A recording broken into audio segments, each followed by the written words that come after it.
Hello po, andito na ako sa IFC Molino Mall. Ito, Valentine's Decor. Yan. Tindahan, fun house.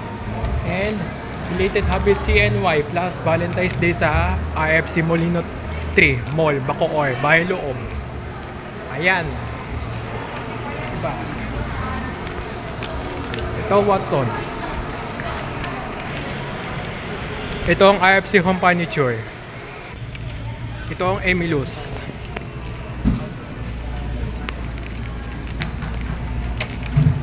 Ito, sa labas tayo. Yan.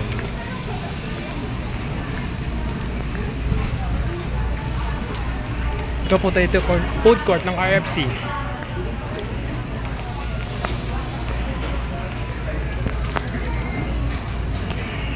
So, yan lang po ang Chinese New Year plus kung Hipachi Valentine's Day sa IFC Molino 3 Mall, Bacoor, Bahay Loob. Thank you and God bless us all. Bye.